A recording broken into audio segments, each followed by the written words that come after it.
Welcome to Southworks.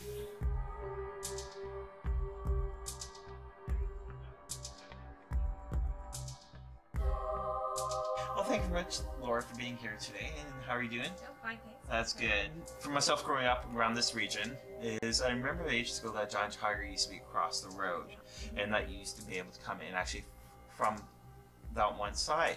Now, how do people basically come to this location nowadays to the antique store? Well, we actually have been in the area since the early 90s and lived across the street, as a matter of fact. So we've seen sort of the traffic flow and the people flow and so on. And it was Tiger Brand on the one corner, and then this wonderful, magnificent building on the other side. And people would really be sort of congregated towards Tiger Brand and move this way to sort of see, out of curiosity, what was happening in this building. And then as this building's been developing, we've got a much better parking area on both sides. Now we can accommodate parking on both sides of the building, and people are sort of flowing back and forth through. There's a courtyard in the center of the building. So it's kind of like an adventure going through, because it's not a traditional mall where you're walking straight down a hallway and everything's right in front of you. You get to sort of meander through it, and that's what you find people doing, that they don't mind where they park anymore or which way they come in, because they just sort of making their way through the building. Okay. And for the antique store, now I know that there's two different levels actually in the on the one building, but how do people get up to the antique store by any chance?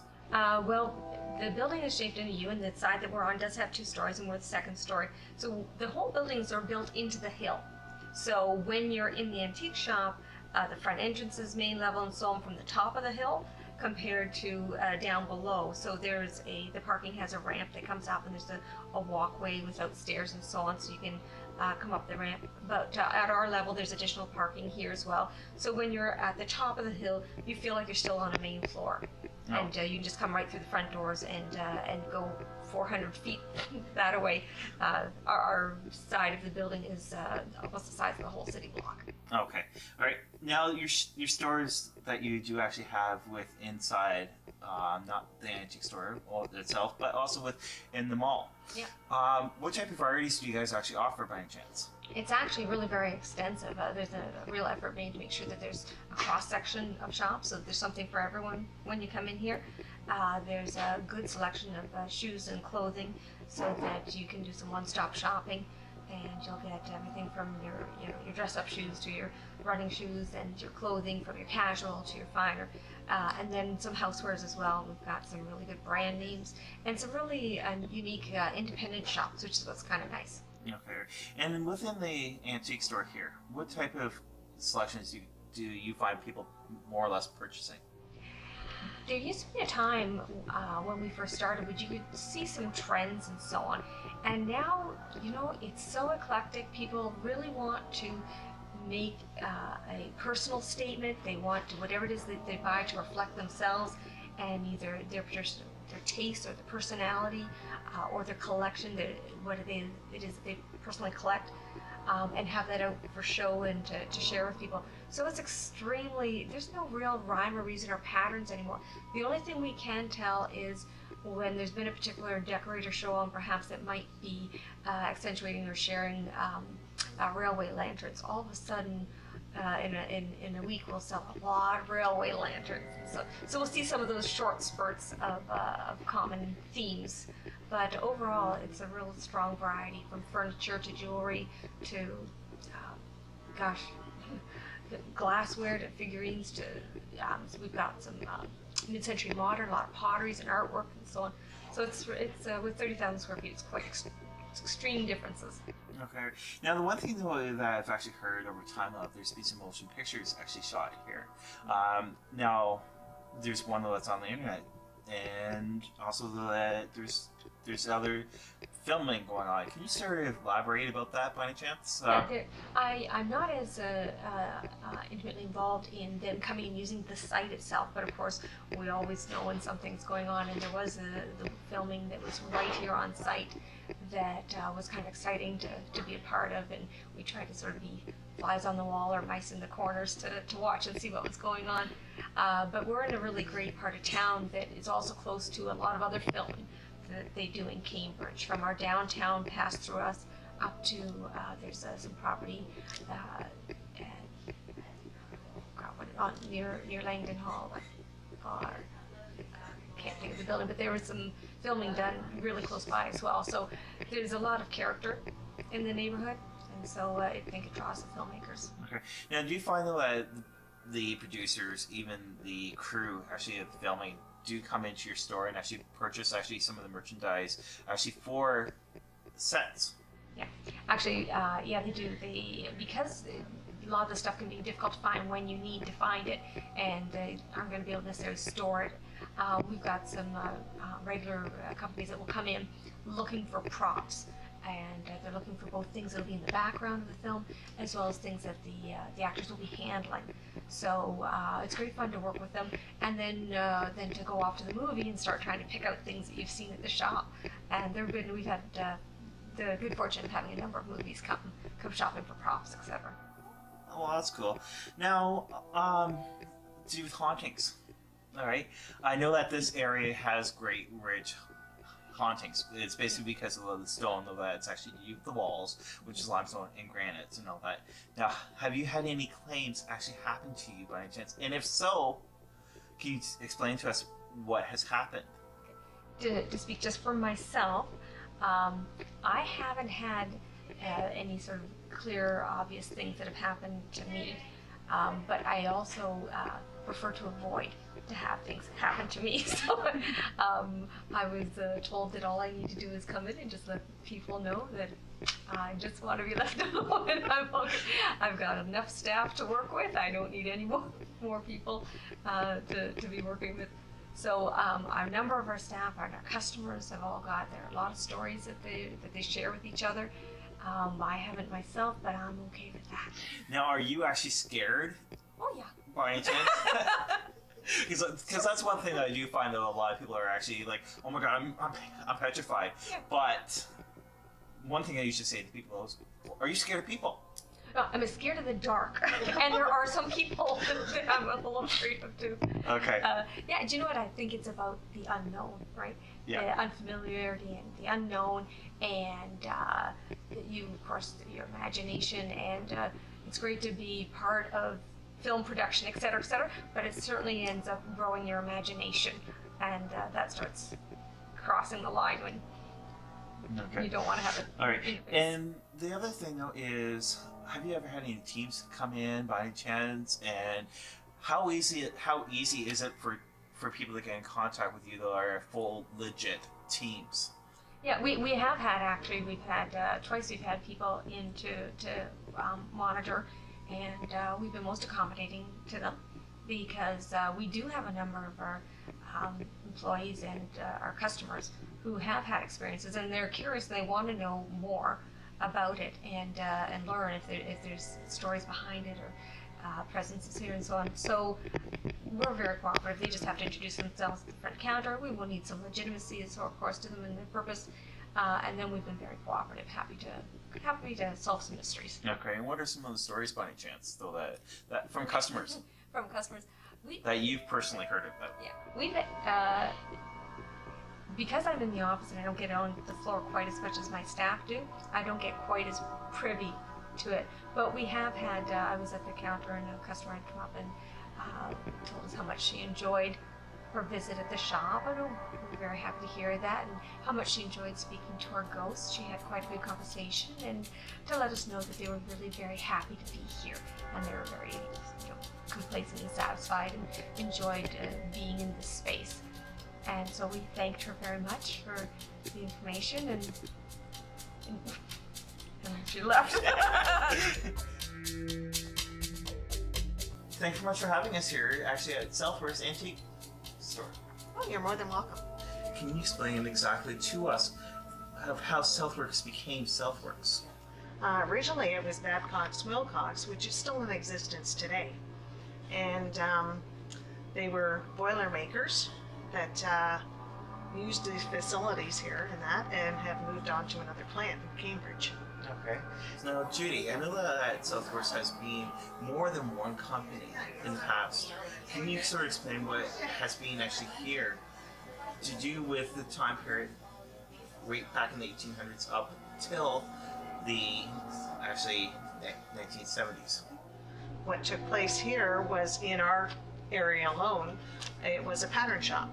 It had wood floorings, and they would make the patterns for the boilers in our area, so it had to be wide open in large spaces.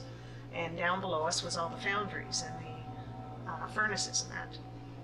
Now, I know that there's been danger of filmed people and all that. Is there any claims, though, that happened there by any chance, paranormal-wise? Yes, we have had a few sightings here and there. Some of our customers have reported that a woman in red needs help in the back. And when we've gotten back there, she's not there. Or one of our customers was trying a hat on and was assisted by a lady in brown. We have since, as a staff, named them ourselves, and we find them no threat. They're just a lot of fun. Okay. Right. Have you had any encounters yourself? Yes. And if so, what was your very first one? Most of us have seen something off the corner of our eyes or something like that. I actually had an encounter after I'd been here a few months of seeing our one, and it was a red shape. Now she's dressed in about 1940s outfit, and quite harmless, but very practical and well dressed. Now, also, Judy, I know that outside Southworks, on the premise, though, that there's actually parts to do with the factories here.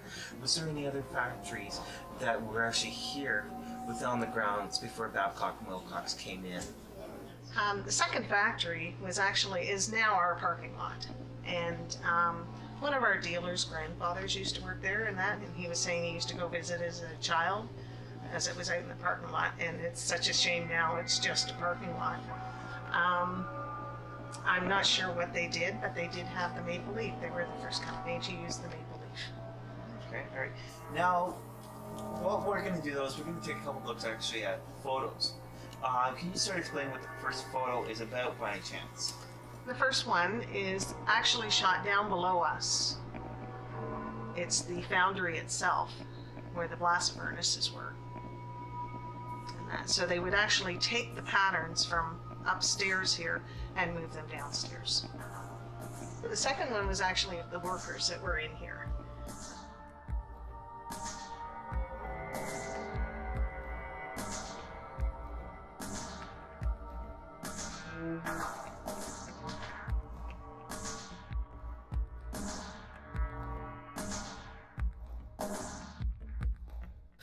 And a lot of times people always have stories about the buildings or lands being haunted, but sometimes things follow them from place to place that they live or town to town without realizing that it could actually be an object that they possess that could actually be causing the haunting.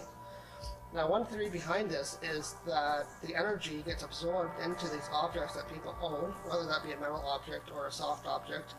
Energies can actually be absorbed directly into that object. Now, the longer somebody has an object that their energy has been absorbed into, the greater chance of that object can actually have ghost-like capabilities, and that's movement or poltergeist activity assorted with that object. Some examples of these in history have been the Raggedy Ann doll, that is well known to be haunted.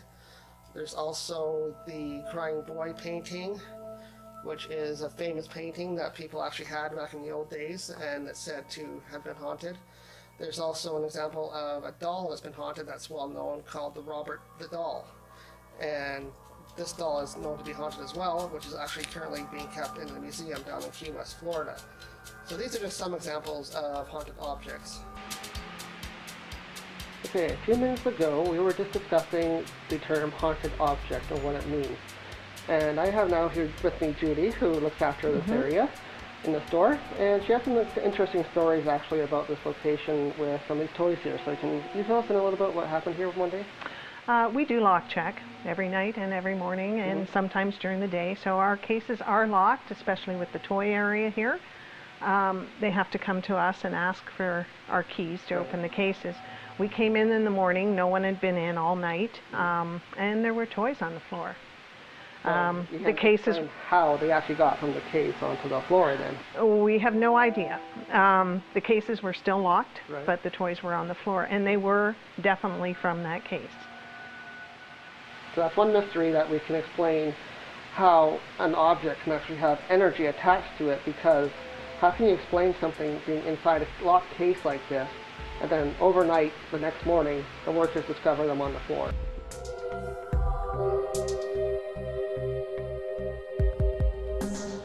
Okay, we're here in yet another section of Southworks Plaza here at the antique store that is known to have what's called a vortex in this area.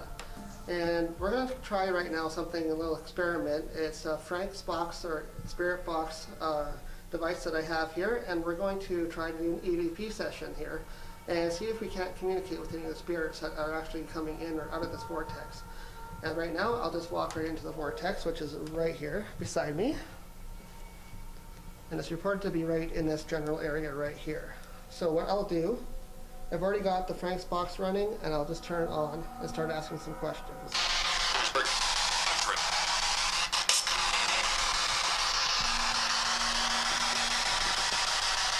Are there any spirits around here that want to communicate with us today?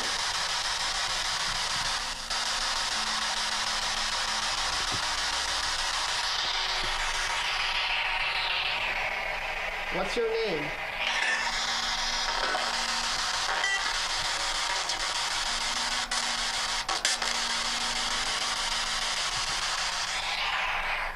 Where are you right now?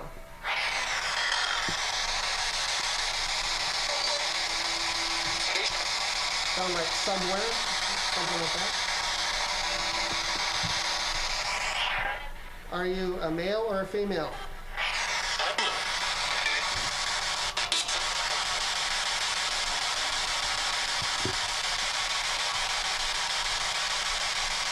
As I'm standing here, I'm trying not to move, but I feel as if my body is starting to actually rotate a bit.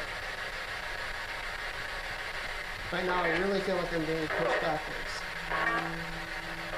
Am I like slanting a little bit?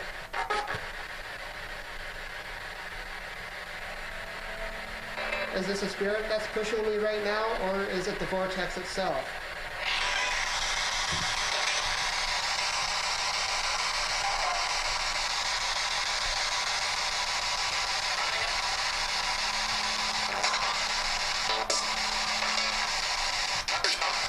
Are there any spirits here that want to communicate?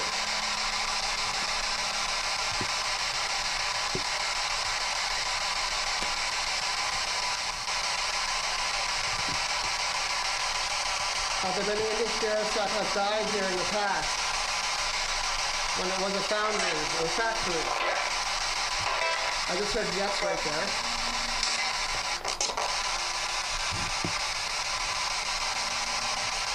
How did he die?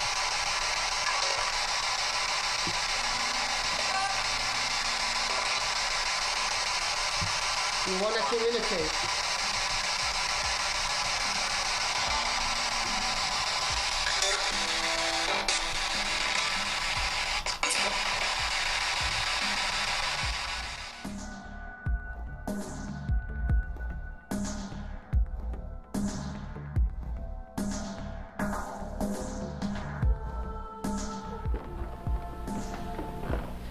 From us to you, we do hope you enjoyed today's episode. We do hope though that you do come here to Southworks.